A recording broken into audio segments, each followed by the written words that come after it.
Well, hello, television audience, and welcome to the Candidate Show. Today, we have two guests. Jennifer, a recently laid off factory worker with a subprime mortgage going into foreclosure, and Jose, an anarchist protester from South Philadelphia. Let's start with Jennifer. How are you, Jennifer? I'm doing well, Swiper. How are you?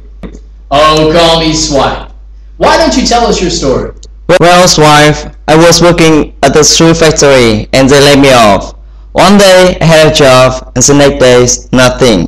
They didn't even pay me my final check, just tossed me out like the garbage. Oh, that sounds like capitalism at work.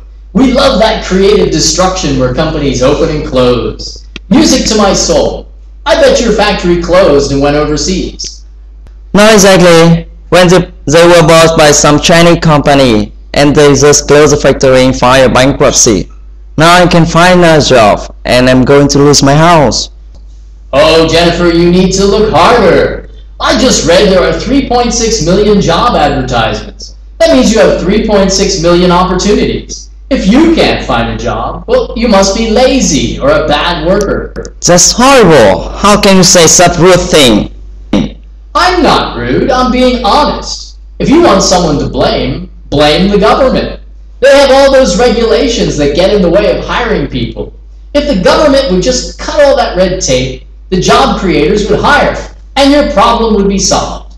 But no, we have to keep those pesky little regulations from the 70s. What should I do, wife? I'm going to lose my house. If I don't find a job, then I will be living in the streets. I don't have any health insurance. I don't know what to do. Don't worry.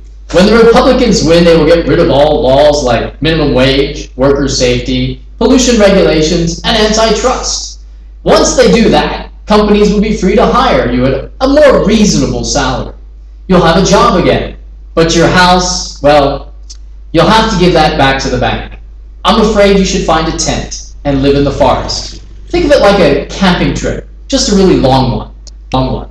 But wife, I can live in a tent. I was making my minimum wage with no money left over at the end of the month. How reasonable will this salary be? I think $3 is reasonable, don't you? $3? How can I live on $3 an hour? I can barely get by on $8 an hour. Did I say $3 an hour? I meant $3 a day. Sorry, Jennifer, you have to compete with the Chinese. The Chinese work for $3 a day, and they are happy. You will be too. Just wait. Crazy? Goodbye, Swiper. Wait, Jennifer, wait. Well, you can't please everybody.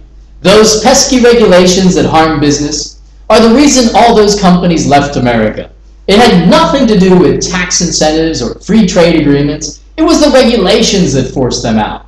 If we were more like China, we would win them back. Let's see.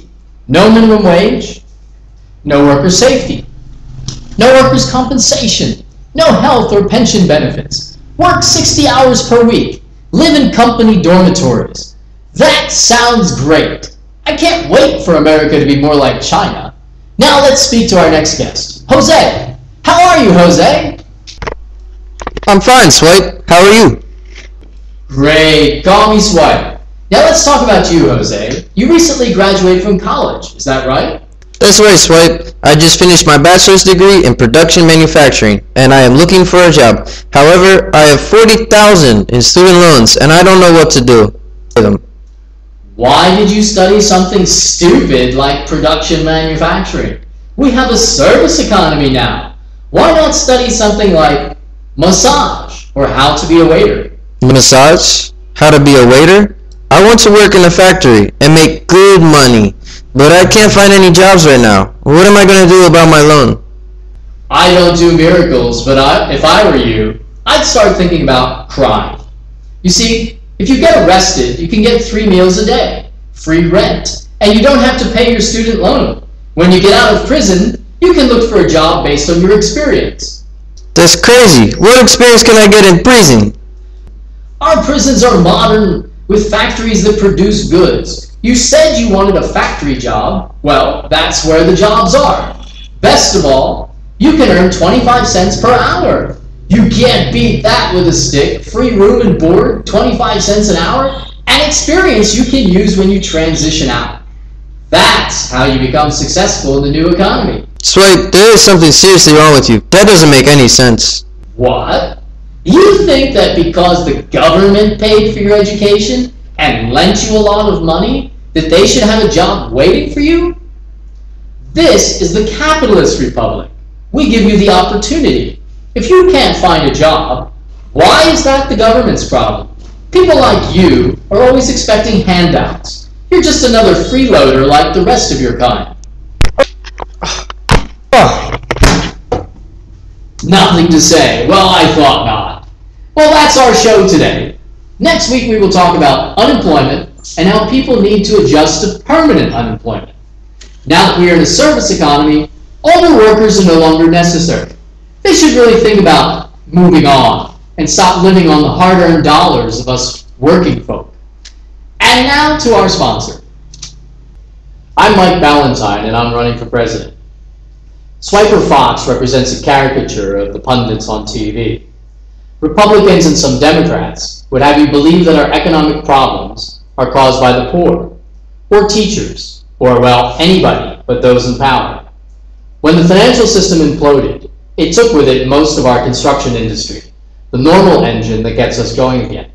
With over 10 million construction workers laid off, it is nearly impossible to get things started. Without a manufacturing sector thanks to offshoring by big corporations, there's really nothing to jumpstart our economy. Housing prices are falling. They've fallen 32% over the past 3 years, putting 25% of homeowners underwater. It is clear that until housing prices recover, our economy is stuck in neutral. Either housing prices have to go up, or debt has to come down. Like many of you, I'm tired of waiting, so I have a proposal.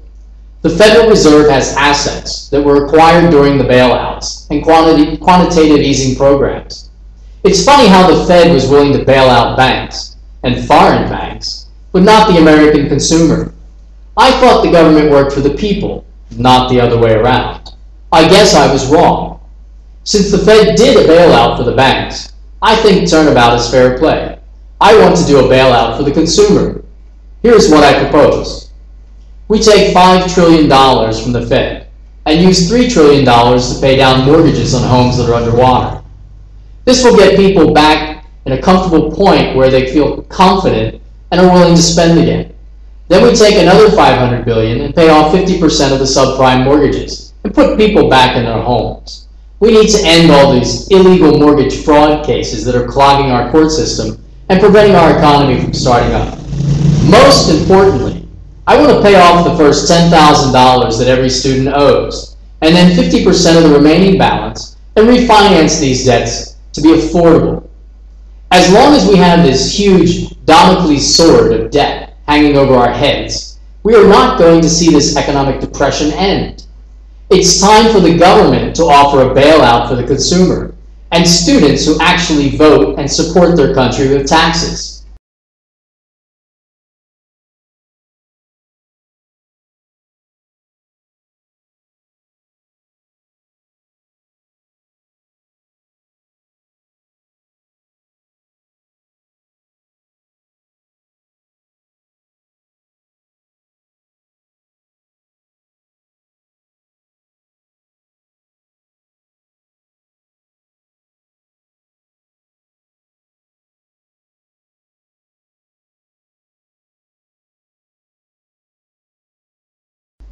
Support the committee to elect Mike Ballantine president in 2012 as they work to take back Washington from the corporate overlords.